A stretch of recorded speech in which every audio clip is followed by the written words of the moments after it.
Yeah, and the Moya and the Brapa, who to Ponka said to Amanda Braboy, or Renton Precombema, I didn't fear some call. I can't jump Cobema, your train and Sanya Cosa, Young Quan Frabo de my friend, ye never go, Amanda Brapa, what's him on days, sir, Bamu Yamon Unisa, who were coming to Yamoa, or come the blade to Bapa, or come on not in the comfort, Sadwa Heneba, Amanda Brapa, Yamabusia Yako.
Arefo yema munyina kwa aba na yemfa mumre Nyansapo kasamfunyi so Nyansapo no agye sei sane no badwembem sa me wo hwe wo hina wei ni ti a wo be nana okon agyeman nana okon agyeman ne nyina eye nana Fosu Gyeabour Akoto a wotoso yinu ananka oye Bechem Manhene a wadane ato nenne nana no mahemfo eninti na yitwe ru nyina be kambo mu sele be ya wono behwe na nana yagya ne kwan kra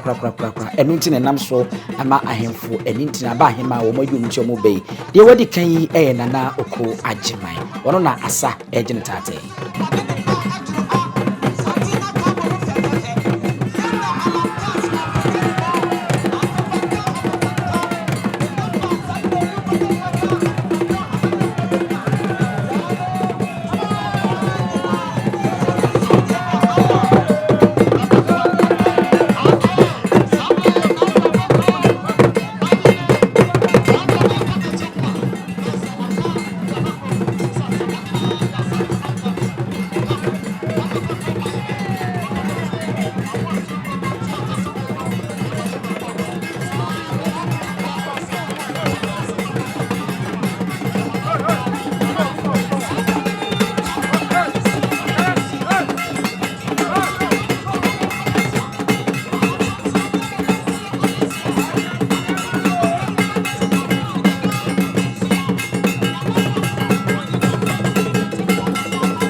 Abusia na chese eno nana oko agima afi na yengu se wode nsa etu nsem na nana adwoa jamra sewa onu so ye Bechem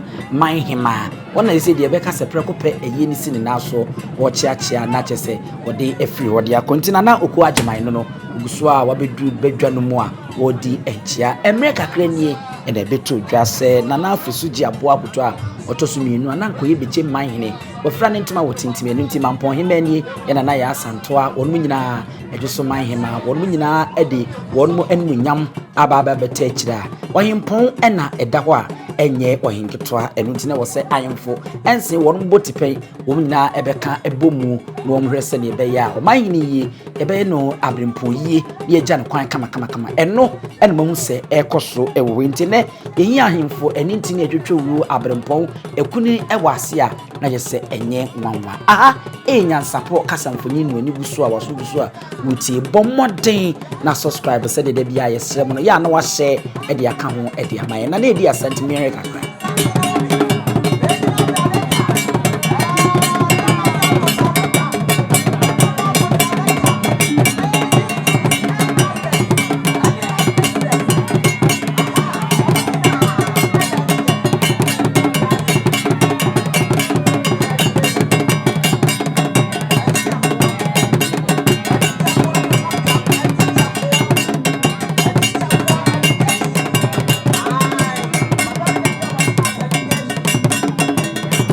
abusia na se de yedi atudwan sa pepepe o subscribe na wo share na do adwenkyere atato de amaye se de enim no amamre ene amanie mu o my Ghana titiro asante man wo mo musum sikedwane ade ne de se wo Manhene eda no tu se na se ne Hemaa wo honko ade a o Hemaa na se se BBS ne na so ne abusua panyini eno sa pepepe ena amaye hu nana adwoa jamra se wa wo ye Bechem Hemaa se eniyi nani abre na wabotuntum muduku tuntum wodi tuntum ade agusuo na waba betena se a woje enchia ena adehye abrempon ahemfa wormo aba ebeboa ama yeja nana Fosu Gyeabour Akoto a otosumienu ananko ye Bechem Manhene ne kwan no muguso a wormo echiachi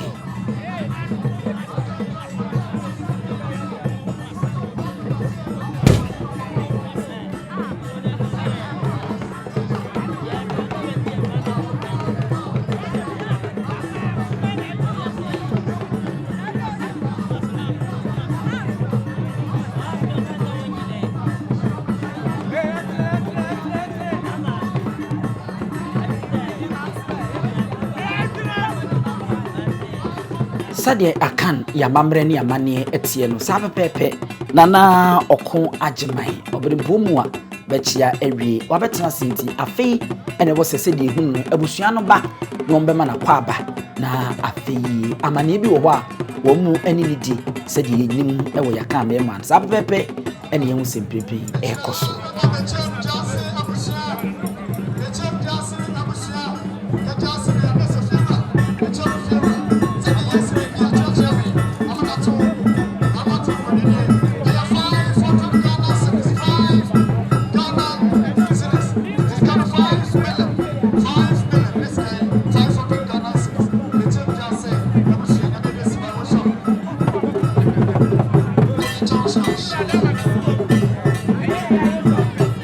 abusia enunti enchie mu na ena egusua ekosu ya hu teacher Safo Kantanka ono no eba abakwasem mudro ni beka se history amamre ni amane a wawedem yi wono so eno aba beche ni hu se nana oko agimai Nyansapo kasamfoni de ani kutwawiti enwimi nu santemo de hwe de hu se ofiri dodom aso na busua no mu hu se achiame hini ekura chiame poma akwa dubi esiso aba ahima mpanyimfo a wonu ababie no enso eno ye hu se edom no ato santena wo mu nyina de ani die ebuo a esefata de ema nananom a wonu mabebo ade mu wa ha no.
Abusua na yese yeda so a abrempo na yi omutia ye na asafo boache ageman bonsu asafo hene no osahene ba ko wa santimantema wono so ena ahiniti ewo edwade mu a wo ba na ode anidie ne ebu esefata ede ababo amaka se ensen wono group tipen obrempo manhene mu a ena da hoyi eno ntinya nwanwa se ehu ani ntini ehwehwe wuru a wono mu ayi wono tie na wono ba beboa ena na asafo ageman boache bonsu idino edroso pa ma ko besu num wono no ena wabo na botire kama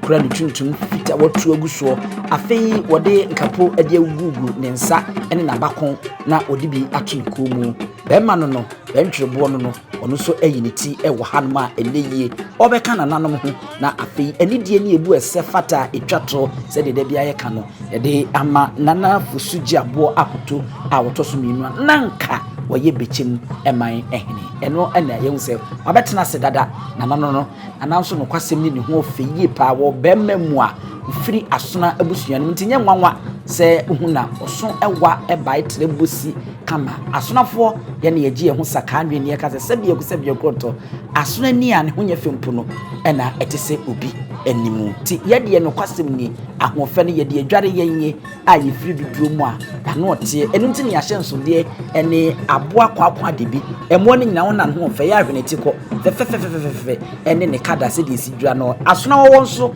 ewo ho no mu a yemfie ni hu ne basa ayese sika kokko wo srai ti se nhwene ya ne ho fe yie pa nti se hu asona ni bi a na hu no prekopa enya asempeto ye na asafo ageman boache bonsu no asafo hene no na wudi ne se me de afrafra fa cheme saa ne beko no na wababa betena se a wono so eji enchia oko nana oko ageman so no no so twaba ye na no so te wono amoaman hene na wababa chia asafo hene no enya asempeto akra enti no enne akoye eniji areho sanse nananom aba na efe sede atwa konkron ka no osi wuwu mponi ansi osi pa opon ba ehwo mfaso che ho ira mama hene ene ono nso aba no ene de na Fosu Gyeabour Akoto otoso minu ne na kwankwaja no ayefe pa sanse nintini abrempon atwetwe wuro Manhene wɔn nyinaa de wɔn ani de abɛbɔ mu hɔnom a anya se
abusuafo so hwe ma ho fefuo mienu a ba hema ye nana mampo hema no na oni ne nua won maka bu mu a won te won ma ono so de won no nyam eba ebeta akiri bia efepa enye adeketoa ewa no Nyansapo na egusu a ye etwa gu ewa bia pesi etwa mfoni na ye de ema mo nti subscribe na share na fo adwente fato ase efama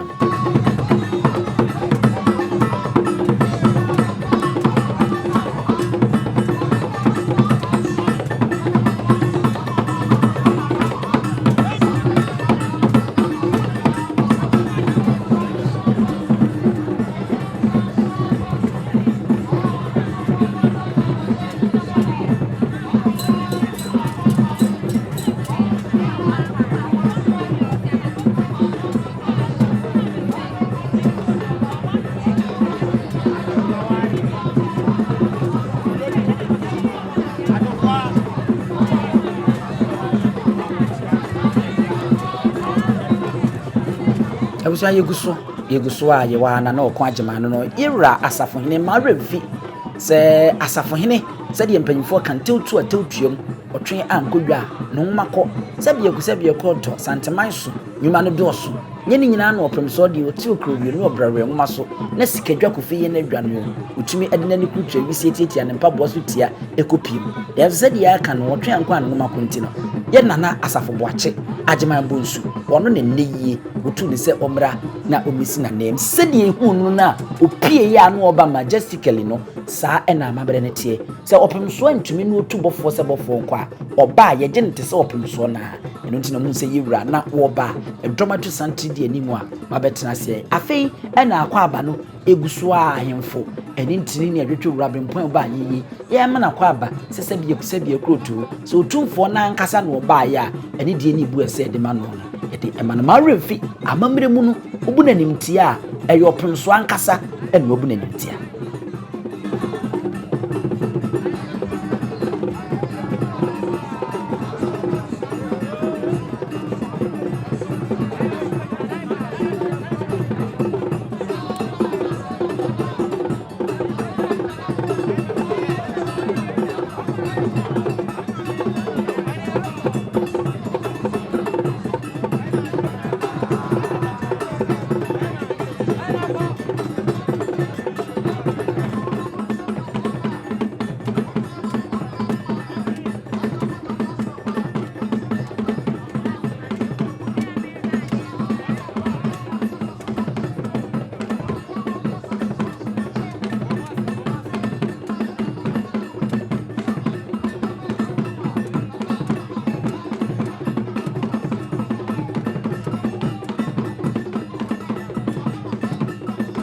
Tiabusia akwaba mamuna na nananom ahemfu eguso a omama akwaba ewo honoma enye asempto medical kase eye abrempon Manhene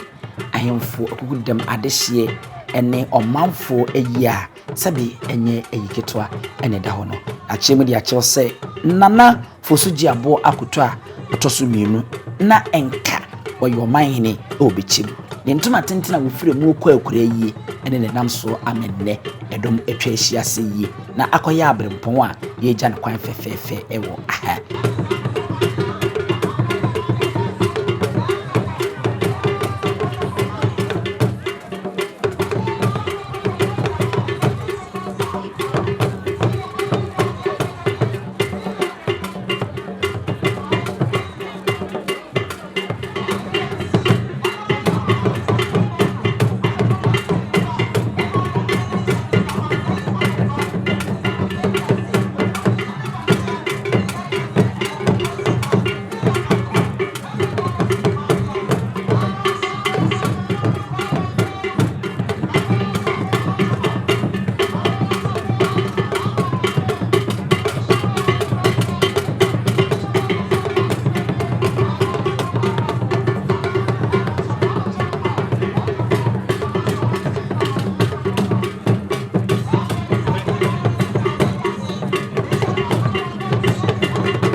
afei ankasa ɛna nana adwoa Gyamena sɛ wow ye Bechem Hemaa mprempren yi no no obema yewura akwaba na sɛ ye nana asafo boache agyeman bonsu oyɛ asafo hene na ofiri dodrom na ofiri asona abusua mu ntia ho fa de ofa na kwano no na obegyina mu de ma opem so no afei ɛna nana adwoa Gyamena sɛ wa bonsu sɛ wa a we Bechem hene no waba na obema na kwaba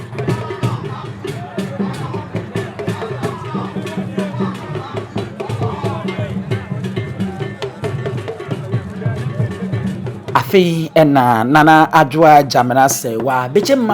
Hemaa wadru nana ɔko agyeman ho na ɔno nso wɔkɔno akɔma no akwaba ɛne ahemfo akanyina sa pepepe wɔno ɛna wɔn bɛto no ɔno wɔn kɔkye ano ɛno nti na ani amamire mu no ɛwɔ sɛ ɔman Hemaa wɔde ani die ne ebu ɛsɛ fata ɛde ma no nso sɔreɛ na ɔbɛma nananom akwaba deɛ ma ne yɛ akɔnɔ ɛwɔ akama mu ne titu ya santea ɛne wɔn som sikadwa no no ebuo wɔn de ma wɔn ho ɔhene bia ebu ne yɔnko hene ɛne ma ne yɛ fɛ no ɛnyɛ no ɛna ayɛ awerɛhoɔ ayɛ sere ayɛ asa ɛnso anigye wɔn betom so a ne nyinaa wɔn kasa o ne nsa gu ne ti wɔde agu ne ho ne nyinaa ɛyɛ kasa esum ɛde kasa wɔ akama mu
Ajabusiafe na National Democratic Congress NDC amanyuko ne yehu se Yewura Collins Dauda oyamra hye bedwani waso nana agyeman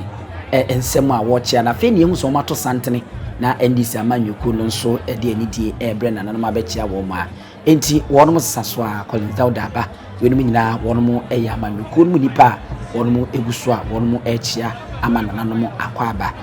oya nde yi kese ese die amanyosem kakra nso ne namase aye bechia nsa National Democratic Congress ni so ebai enye asem to ma remfi se uko bechem ene ne mpatemu a na ehon nso eye biaya NDC amanyuko ya omunya mba ne bie edi free pa eno nti eno ena wonu gusu amoto santena wono ebeche age fans kakra se die ehu se ekoso na nze ye hu se edwumtani yankasa edwumtani de ma amanyuko no Yewura Johnson se di nketia onenemu nemu ni se wono nso ota okwadua no ayi America baby obewura bia no ya no je fans kakra ewo hono ma wono nyina ato santena wono echiachia ewo ehono mu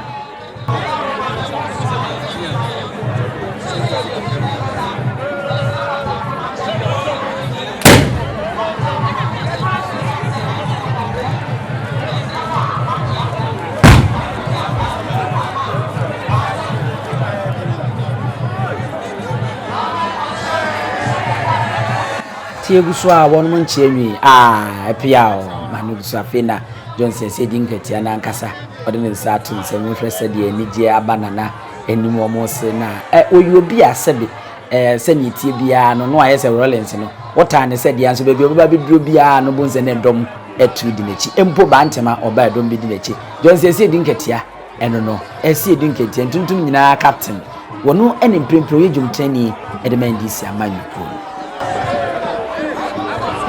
bere mose edru nana adwoa jamra se wa Collins Dauda abechia onabo no Johnson se dinketi anso ena achia no nti omuguso a wono mo chi adwa no mpanyifo awodo mo amanyuku no a omo ka ho a wono ebebi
Abusua eno no ne na asafo agiman boache bonsu kan di ho oni twaban sese de wei eye na adroja mrase wa Bechem Hemaa eno no wono enam se wono so ene mpanyimfo omto ene oba hema efom no kokko ene tuntum gusuo no diku tuntum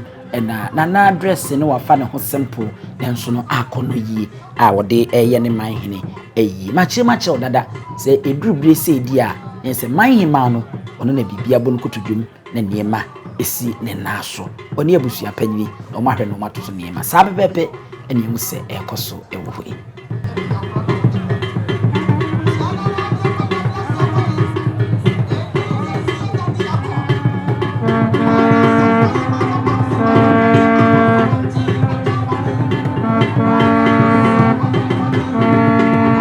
ayimfunu guso a won mo echiachia ewura no baro hene ono so na sesia wode ne nsa ato nsema ye hu se abemu ebidi na chi a oso ne mu no so a wo so ne mu no ese bia na beti atunta emum nananom ntoma na ifrifra wo mu no de ba ko gu so a wanhwe hu ntimi nso emuduro no ene se de be ya nana hu nkopa wo bedwam ntimi na kwabra ni di echi na wo hwe eboa se ne be ya nana hu sisi bisipi na esita entinchemu kakra wo mu nse wo hene ba na obi di na chi na esi so mu a agudie ne mpempena ne ma ne titiru dwabo akosi den no ne ani je da no mu digu wo mu no emuduro no enya asem ketwa Appiah Hemaa mu mpanyimfo bi ena won mo so ma mpanyimfo bi a won mo chiachia me hu we nyina bra me wade na me de kakra gugu me nsa emuduro no na me say ye wura wo bere papa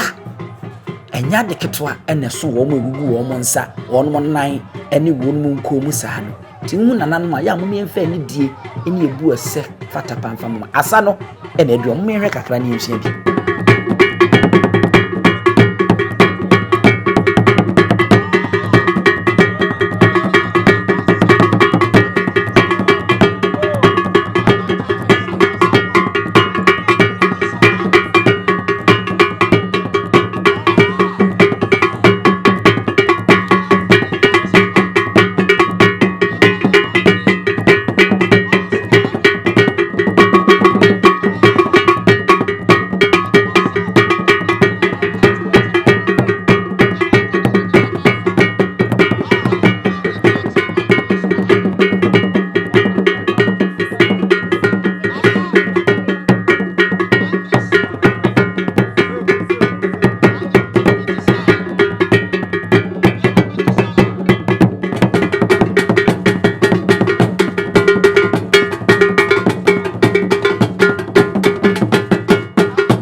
Abusiano no Bechem United no monso atonsa a won monso echia won mo nana adwo jamrasa wa Bechem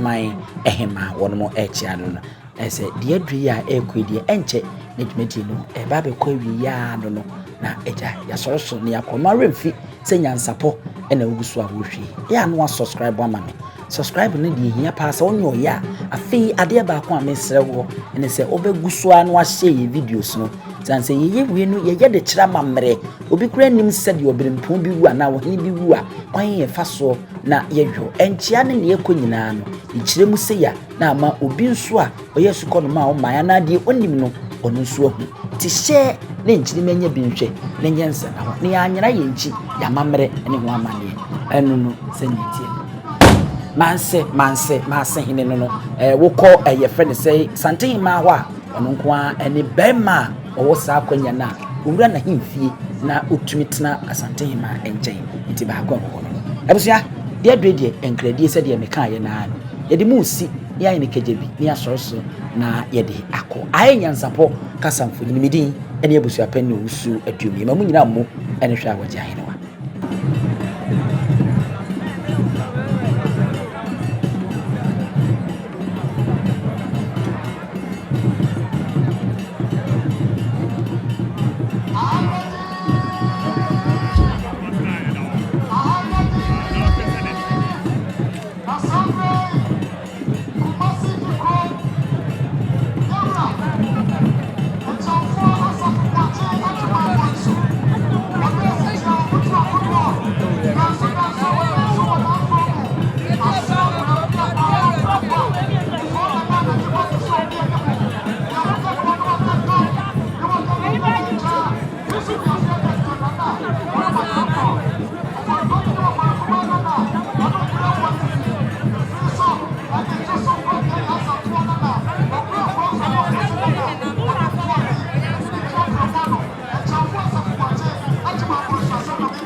akola wa no so pese otrimu osuma ense bratam se fanfam ne honhon hia na America sa sebe ka ya twa ni mu nyame nai ebu afa so enye de ya twa ni mu twa nyame se bedi akone be kwen bodi atwede na se kofi nro ne ya aben ntime nyina ni mu ampata na wo yade ya